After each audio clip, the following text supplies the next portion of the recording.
Hello everyone. Munshi Premchand ji की एक कहानी सुना रही हूँ, मुफ्त का यश। तो आइए कहानी शुरू करते हैं। मुफ्त का यश। उन दिनों संयोग से हाकिम जिला एक रसिक सज्जन थे। इतिहास और पुराने सिक्कों की खोज में उन्होंने अच्छी ख्याति प्राप्त कर ली थी। ईश्वर जाने दफ्तर के सूखे कामों से उन्हें ऐतिहासिक छानबीन के लिए कैसे समय मिल जाता था।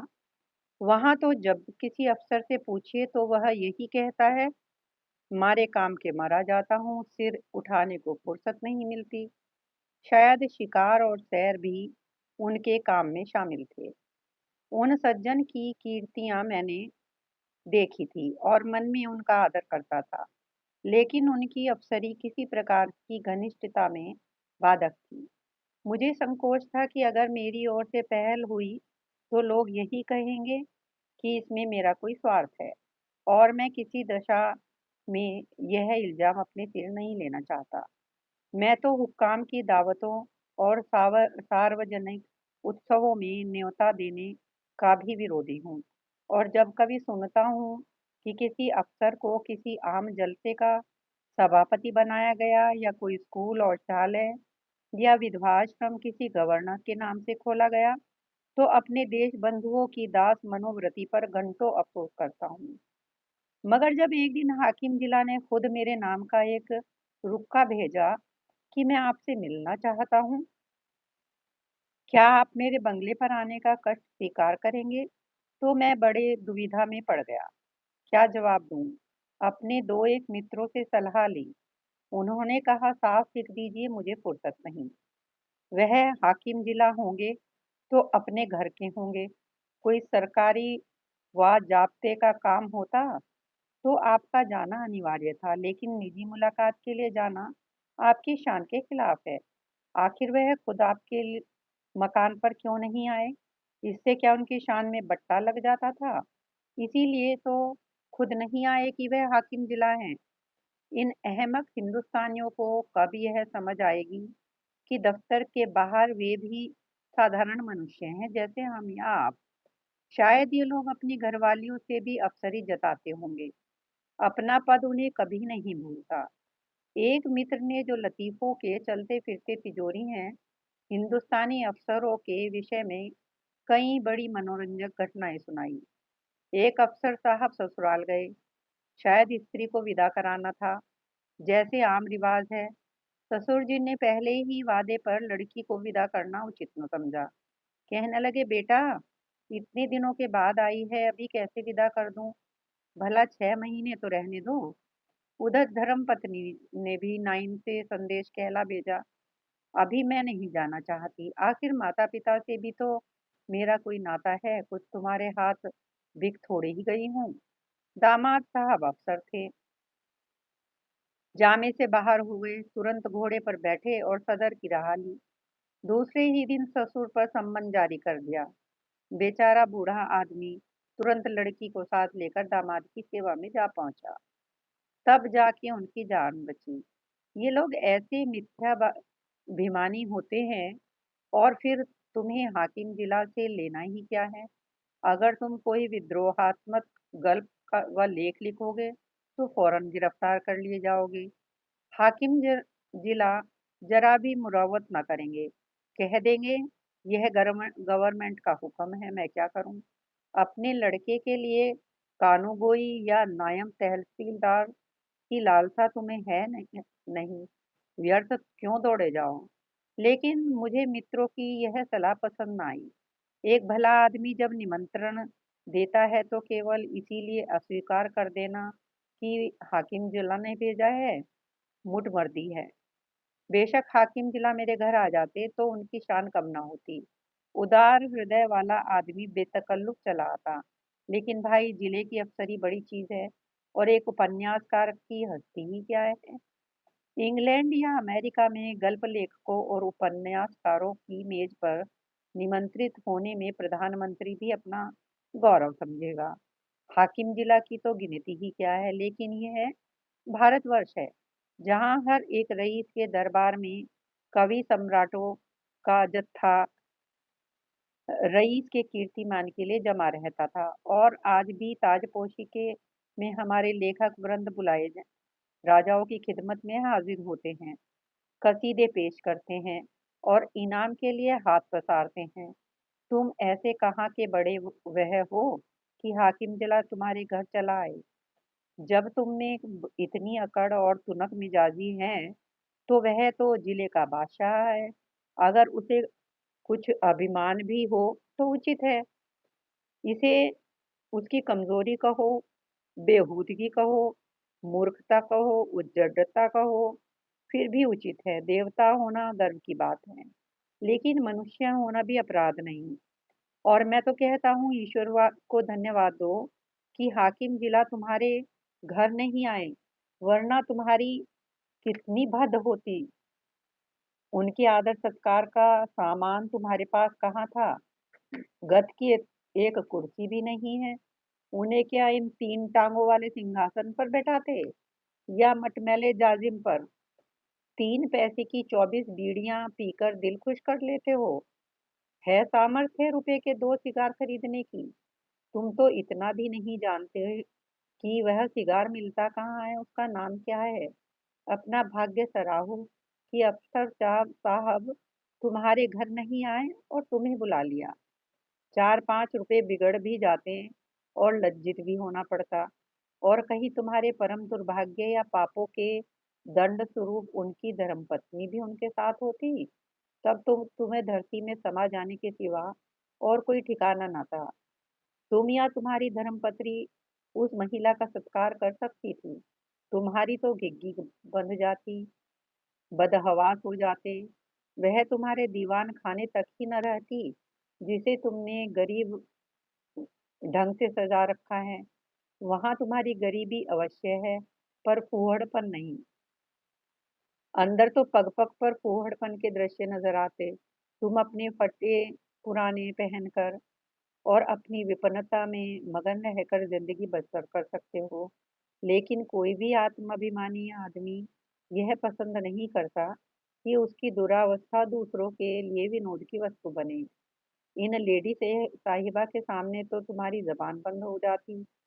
चुनाचे मैंने हाकिम जिला का निमंत्रण स्वीकार कर लिया, और यद्यपि उनके स्वभाव में कुछ अनावश्यक अफसरी की शान थी, लेकिन उनके स्नेह और उदारता ने उसे यथासाध्य प्रकट न होने दिया। कम से कम उन्होंने मुझे शिकायत का कोई मौका न दिया। अफसराना प्रकृति को तब्दील करना उनकी शक्ति के बाहर था। मुझे इस प्रसंग को कोई महत्व देने की कोई बात भी न थी। महत्व न दिया। उन्होंने मुझे बुलाया, मैं चला गया, कुछ गपशप किया और लौट आया। किसी से इसका जिक्र करने की जरूरत ही क्या, मानो भाजी खरीदने बाजार गया था। लेकिन टोहियों ने जाने कैसे टोह लगा लिया। विशेष समुदायों में यह चर्चा होने लगी कि हाकिम जिला से मेरी बड़ी गहरी मित्री है और वह मेरा बड़ा सम्मान करते हैं। अतिशयोक्ति ने मेरा सम्मान और भी बढ़ा दिया। यहाँ एक मशहूर हुआ कि वह मुझसे सलाह लिए बगैर कोई फैसला या रिपोर्ट नहीं लिखते। कोई भी समझदार आदमी इस ख्याति से लाभ उठा सकता था। स्वार्थ में आदमी बावला हो जाता है, तिनके का सहारा ढूंढता फिरता है। ऐसों को विश्वास दिलाना कुछ मुश्किल न था कि मेरे द्वारा उनका काम निकल सकता है, लेकिन मैं ऐसी बातों से घृणा करता हूँ। सैकड़ों व्यक्ति अपनी कथाएं लेकर मेरे पास आए। किसी के साथ पुलिस ने बेजा ज्यादती की थी, कोई इनकम टैक्स वालों की सख्तियों से दुखी था, किसी की यह शिकायत थी कि दफ्तर में उन उसकी हक तलफी हो रही है और उसके पीछे के आदमियों को दनादन तरक्कियां मिल रही हैं। उसका नंबर आता है तो कोई परवाह नहीं करता। इस तरह का कोई ना कोई प्रसंग नित्य ही मेरे पास आने लगा, लेकिन मेरे पास उन सब के लिए एक ही जवाब था, मुझसे कोई मतलब नहीं। एक दिन मैं अपने कमरे में बैठा था कि मेरे बचपन के एक सहपाठी मित्र आ टपके। हम दोनों एक ही मकतब में पढ़ने जाया करते थे। कोई 45 साल की पुरानी बात है। मेरी उम्र 19 से अधिक न थी। वह भी लगभग इसी उम्र के रहे होंगे, लेकिन मुझसे कहीं बलवान और हृष्ट पुष्ट। मैं ज़हीन था वह नीरे कौंदन। मौलवी साहब उनसे हार गए थे और उन्हें सबक पढ़ाने का भार मुझ पर डाल दिया था। अपने से दुगने व्यक्ति को पढ़ाना मैं अपने लिए गौरव की बात समझता था और खूब मन लगाकर पढ़ाता था। फल यह हुआ कि मौलवी साहब की छड़ी जहाँ असफल रही, वहाँ मेरा प्रेम सफल हो गया। बलदेव चल निकला, खालिक बारी तक जा पहुंचा, मगर इस बीच में मौलवी साहब का स्वर्गवास हो गया और वह शाखा टूट गई। उनके छात्र भी इधर उधर हो गए। तब से बलदेव को केवल मैंने दो तीन बार रास्ते में देखा। मैं अब भी वही सीकिया पहलवान हूँ और वह अब भी वही भीमकाय। राम राम हुई, क्षेम कुशल पूछा और अपनी अपनी राह चले गए। मैं उनसे हाथ मिलाते हुए कहा, आओ भाई बलदेव, मजे में तो हो? कैसे याद किया? क्या करते हो आजकल? बलदेव ने व्यथित कंठ से कहा, जिंदगी के दिन पूरे कर रहे हैं भाई, और क्या। तुमसे मिलने की बहुत दिनों से इच्छा थी। याद करो वह मकतब वाली बात, जब तुम मुझे पढ़ाया करते थे। तुम्हारी बदौलत चार अक्षर पढ़ गया और अपनी जमींदारी का काम संभाल लेता हूँ। नहीं तो मूर्ख ही बना रहता। तुम मेरे गुरु हो भाई। सच कहता हूँ, मुझ जैसे गधे को पढ़ाना तुम्हारा ही काम था। न जाने क्या बात थी कि मौलवी साहब से सबक पढ़कर अपनी जगह आया नहीं, कि बिल्कुल साफ। तुम जो पढ़ाते थे वह बिना याद किए ही याद हो जाता था। तुम तब भी बड़े ज़हीन थे। यह कहकर उन्होंने मुझे सगर्व नेत्रों से देखा। मैं बचपन के साथियों को देखकर फूल उठता हूँ। सजल नेत्र होकर बोला, मैं तो जब भी तुम्हें देखता हूँ तो यही जी में आता है कि दौड़कर तुम्हारे गले से लिपट जाऊं। 45 वर्ष का युग मानो बिल्कुल गायब हो जाता है। वह मकतब आंखों के सामने फिरने लगता है और बचपन सारी मनोहरताओं के साथ ताज़ा हो जाता है। बलदेव ने भी द्रवित कंठ से उत्तर दिया, मैंने तो भाई तुम्हें सदैव अपना इष्ट देव समझा है। जब तुम्हें देखता हूँ तो छाती गज भर की हो जाती है कि वह मेरा बचपन का संगी जा रहा है, जो समय आ पड़ने पर कभी दगा न देगा। तुम्हारी बड़ाई सुन सुनकर मन ही मन प्रसन्न हो रहा हूँ। लेकिन यह बताओ, क्या तुम्हें खाना नहीं मिलता? तुम खाते पीते क्यों नहीं? सूखते क्यों जाते हो? घी न मिलता हो तो दो चार कनस्तर भिजवा दूं। अब तुम भी बूढ़े हुए, खूब डट कर खाया करो। अब तो देह में जो कुछ भी तेज और बल है वह केवल भोजन के अधीन है। मैं तो अब भी सेर भर दूध और पाव भर घी उड़ाए जाता हूँ। इधर थोड़ा मक्खन भी खाने लगा हूँ। जिंदगी भर बाल बच्चों के लिए मर मिटे। अब कोई यह नहीं पूछता कि तुम्हारी तबीयत कैसी है। अगर आज कंधा डाल दूं तो कोई एक लोटे पानी को न पूछे। इसीलिए खूब खाता हूँ और सबसे ज्यादा काम करता हूँ। घर पर सब अपना रौब बना हुआ है। वही जो तुम्हारा जेठा लड़का है, उस पर पुलिस ने एक झूठा मुकदमा चला दिया है। जवानी के मद में किसी को कुछ समझता नहीं है भी अच्छा खासा पहलवान। दारोगा जी से एक बार कुछ कहा सुनी हो गई, तब से घात में लगे हुए थे। इधर गांव में एक डाका पड़ गया। दारोगा जी ने तहकीकात में उसे भी फांस लिया। आज एक सप्ताह से हिरासत में है। मुकदमा मोहम्मद खलील डिप्टी के इजलास में है और मोहम्मद खलील और दारोगा जी से दांत काटी रोटी है। अवश्य सजा हो जाएगी। अब तुम ही बचाओ तो उसकी जान बच सकती है, और कोई आशा नहीं है। सजा तो जो होगी वह होगी ही, इज्जत भी खाक में मिल जाएगी। तुम जाकर हाकिम जिला से इतना कह दो कि मुकदमा झूठा है। आप खुद चलकर तहकीकात कर ले। बस देखो भाई, बचपन के साथी हो, नहीं न करना। जानता हूँ तुम इन मामलों में नहीं पढ़ते, और तुम्हारे जैसे आदमी को पढ़ना भी ना चाहिए। तुम प्रजा की लड़ाई लड़ने वाले जीव हो। तुम्हें सरकार के आदमियों से मेलजोल बढ़ाना उचित नहीं, नहीं तो जनता की नजरों से गिर जाओगी। लेकिन यह घर का मामला है। इतना समझ लो कि मामला बिल्कुल झूठ ना होता तो मैं कभी तुम्हारे पास ना आता। लड़के की माँ रो रो कर जान दे डालती है। बहू ने दाना पानी छोड़ रखा है। 7 दिन से घर में चूल्हा नहीं जला। मैं तो थोड़ा सा दूध पी लेता हूँ, लेकिन दोनों सास बहू तो निराहार पड़ी हुई हैं। अगर बच्चा को सजा हो गई तो दोनों मर जाएंगी। मैंने यही कहकर उन्हें ढाढ़स दिया है कि जब तक हमारा छोटा भाई सलामत है, कोई हमारा बाल बांका नहीं कर सकता। तुम्हारी भाभी ने तुम्हारी एक पुस्तक पढ़ी है, वह तो तुम्हें देवतुल्य समझती है, और जब कोई बात होती है तुम्हारी नज़ीर देकर मुझे लज्जित करती है। मैं भी साफ कह देता हूँ कि मैं उस छोकरे की सी बुद्धि कहाँ से लाऊं। तुम्हें उसकी नज़रों में से गिराने के लिए तुम्हें छोकरा, मरियल सभी कुछ कहता हूँ, पर तुम्हारे सामने मेरा रंग नहीं जमता। मैं बड़े संकट में पड़ गया। मेरी ओर से जितनी आपत्तियां हो सकती थी, उन सबका जवाब बलदेव सिंह ने पहले से ही दे दिया था। इनको फिर दोहराना व्यर्थ था। इसके सिवा कोई जवाब न सूझा कि मैं जाकर साहब से कहूँगा। हाँ, इतना मैंने अपनी तरफ से और बढ़ा दिया कि मुझे आशा नहीं कि मेरे कहने का विशेष ख्याल किया जाए, क्योंकि सरकारी मामलों में हुक्काम हमेशा अपने मातहतों का पक्ष लिया करते हैं। बलदेव सिंह ने प्रसन्न होकर कहा, इसकी चिंता नहीं, तकदीर में जो लिखा है वह तो होगा ही, बस तुम जाकर कह भर दो। अच्छी बात है, तो कल जाओगे? हाँ, अवश्य जाऊंगा। यह जरूर कहना कि आप चलकर तहकीकात कर लें। हाँ, यह जरूर कहूंगा। और यह भी कह देना कि बलदेव सिंह मेरा भाई है। झूठ बोलने के लिए मुझे मजबूर न करो। तुम मेरे भाई नहीं हो। मैंने तो तुम्हें हमेशा अपना भाई समझा है। अच्छा, यह भी कह दूंगा। बलदेव सिंह को विदा करके मैंने अपना खेल समाप्त किया और आराम से भोजन करके लेटा। मैंने उससे गला छुड़ाने के लिए झूठा वादा कर दिया।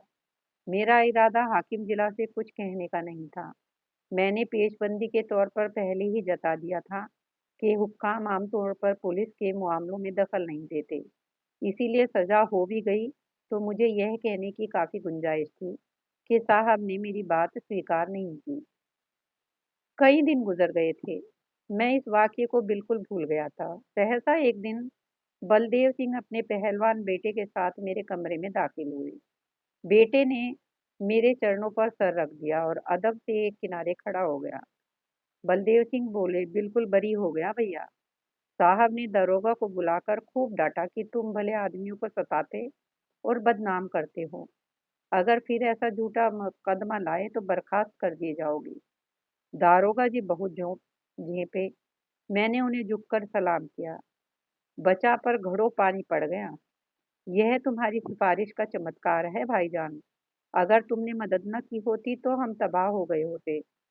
यह समझ लो कि तुमने 4 प्राणियों की जान बचा ली।